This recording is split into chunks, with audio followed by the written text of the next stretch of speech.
everyone and welcome to my channel. So in today's video I wanted to do a really quick video which is my top tips for buying pre-loved fashion accessories, anything of that kind of nature. So before we get into that video and I share my top tips with you, if I could please ask you to hit that subscribe button, that would be absolutely awesome. And also make sure you hit that notification bell so you don't miss any of my uploads. And also please make sure, if you do end up liking the video, please hit that like button. It really does help my channel. So with all that being said, let's get into the video. So these aren't in any particular order, but my first tip would be, number one, know your size and measurements. Now this is really important because obviously if it's a brand that you're not used to, or obviously every brand is sized slightly different, so it's really important that you actually know your measurements. So when you're looking at an item online, they do normally give those specifications, and if they don't, you can actually ask them for them. So you can send the seller a message and just say, could you please tell me what the waist size is, the length size is, all that kind of thing, and therefore you'd have a better chance of getting an item that actually will fit you.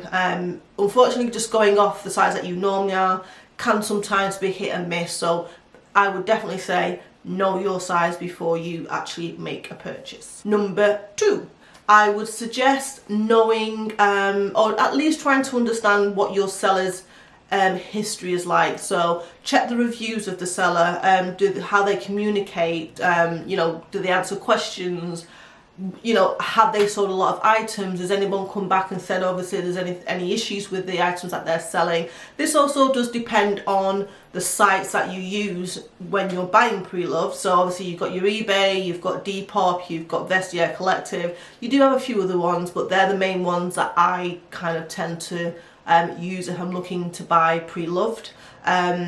With Vestiaire Collective, I have done a previous video, I will leave it somewhere here, and they're actually really good because they actually check the item before sending it to you. So although yes, you can see what the history of the seller is, Vestiaire Collective will check the item to make sure it is as described. However, obviously with your eBay and your Depop, that's not something they do, so it really is important to have a look and see what the history of the seller is like. And number three, which kind of goes on to what I was just saying, is make sure the site that you are using is a reputable site. So again, you want to use a site where, if there is any issues whatsoever with the purchases that you're buying, there is some recourse. So you are able to go back to the website or back to the actual platform and make them aware of if you have any issues, and hopefully they'll be able to resolve them. But yeah, you do have to be careful because obviously there are dodgy sellers out there. I've come across a few, even on Depop. Actually, recently I had someone I actually bought a pair of Nolos.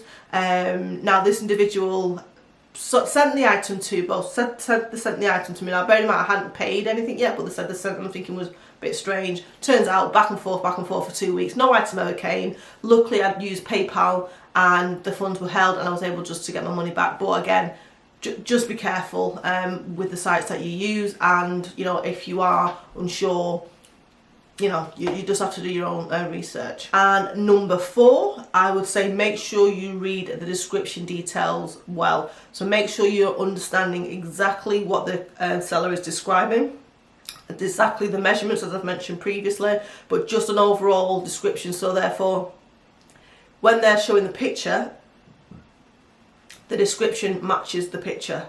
So again, you just have to be really, really aware, because if for some reason you receive an item and it's not as the picture stated but the description shows that, I'm not too sure if you'll have any comeback, because if the seller's actually made you aware in the description what it's like, the condition, does it have holes, does it have marks or anything like that, and you've not read that and you receive it, I'm not too sure if you'll be able to kind of claim any money back on that basis. So just make sure you're reading all the description details thoroughly, basically. And number five, Make sure you ask any question. So if you're unsure of anything, be it the size, be it the colour, anything whatsoever, make sure you're asking questions to clarify. So again, going back off the description side of it, you're understanding exactly what you should be getting. And again, so therefore, if it's not, you have some recourse to go back to the site, you know, the platform, and potentially get your money back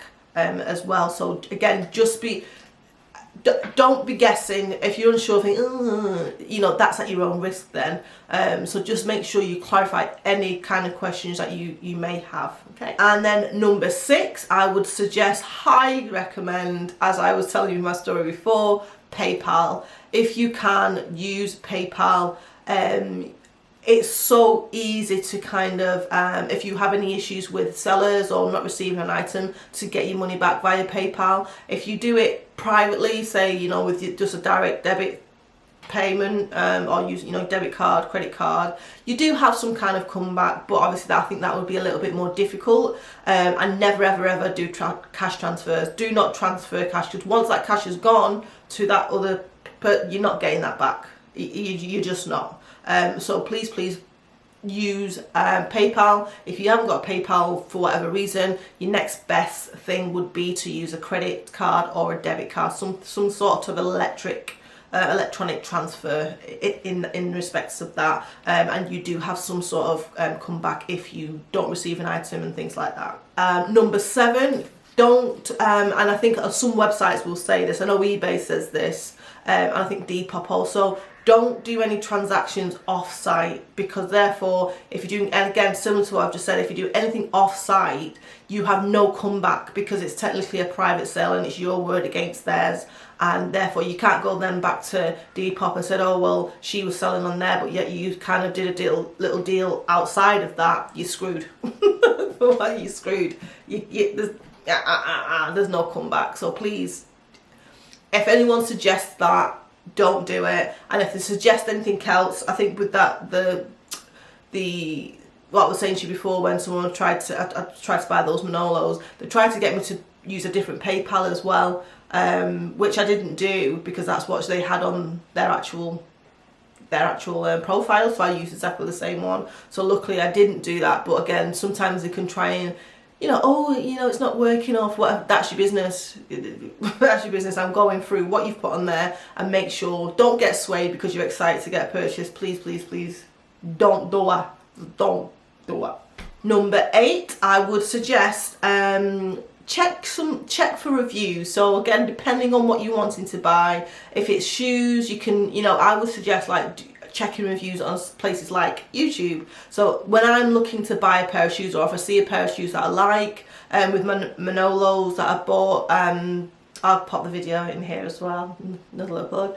I actually did a lot of research, because obviously I'd never bought them before. I never owned a pair. Wasn't too sure if the sizing was true to size, large, fit small. You know, when it comes to designer shoes, they do vary. So just because you're a size 41 doesn't mean you're going to be a size 41 in, you know, all shoes. It does vary. So what I did find really helpful is coming onto YouTube and people who have already bought them, just to give you an idea, because again, everybody's different. So although someone might say, yeah, it runs small for me or large for me, it just gives you an indication if it's going to be suitable when you find a particular shoe in a size that you've never purchased before. So yeah, I found it really helpful, and that's with everything. If you're after, I don't know, a certain jacket or whatever it is, I would say YouTube is a really good place to kind of check reviews and people's experience with the item as well. And then number 9, I would say make sure whatever condition you're buying this item in, because normally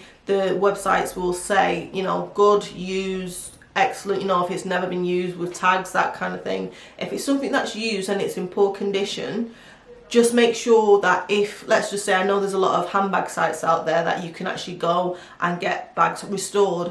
So if you're looking at an item, and I don't know, it's a Chanel bag and it's for like 700 quid, but it looks a little bit battered, it's like, just be aware that if you're going to do that, are you prepared to pay the extra, whatever that cost, to make that item usable?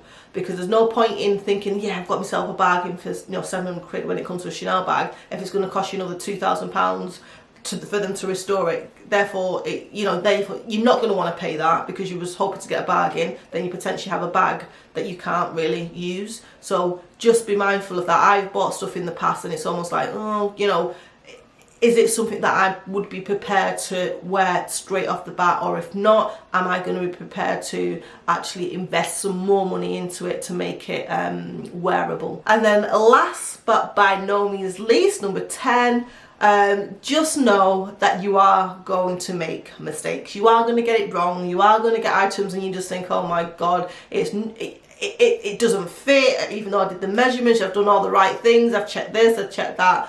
You are still going to get stuff and it's not going to be what you expected. And again, it's a learning curve. So you kind of, yeah, it's happened to us all. So unfortunately, no one's fallible to this. But just know that from time to time, yeah, it's going to happen. Just accept it, learn from it, and skip on to the next thing. So yeah, that's my top 10 tips that I kind of use when I'm searching for pre-loved or things like that, and just things I consider, and just from my experiences from buying pre-loved and buying from specific websites as well. And I just wanted to share them with you guys, just if there was anyone out there, obviously there's this big everyone's trying. I mean, I think for me personally, I like to buy pre-loved for a few different reasons. I like the idea of potentially picking up something that I missed out on. So if there's let's say a couple of seasons ago and I really liked a particular style and obviously it's out of season, I like it, so I'll search for that. Or again, I'm looking for a bargain, so I don't want to pay full price. And then I'm also trying to make sure that environmentally as well, just that I'm not consuming more. So rather than going out and buying new, if someone's got something that they don't no longer want but I can use, and I like that factor as well. So for whatever reason you're looking into buying pre-loved, just know if if there's anyone out there who's got any additional tips that they want to pop in the description bar down below, sorry, the comment section down below, just by all means do so, because again, that might help me, it might help others as well, just understand what we need to do when we wanting to buy pre-loved. So yeah, that is my video today. Hopefully it was a nice quick one. I didn't want to ramble on for too long, but if you do have any questions, again, just pop them in the comment section down below and I'd be more than happy to ask any questions you have. And if you did get to the end of the video, thank you so much. Please make sure you hit the subscribe button, and also make sure you hit that notification bell, and make sure you give this video a thumbs up.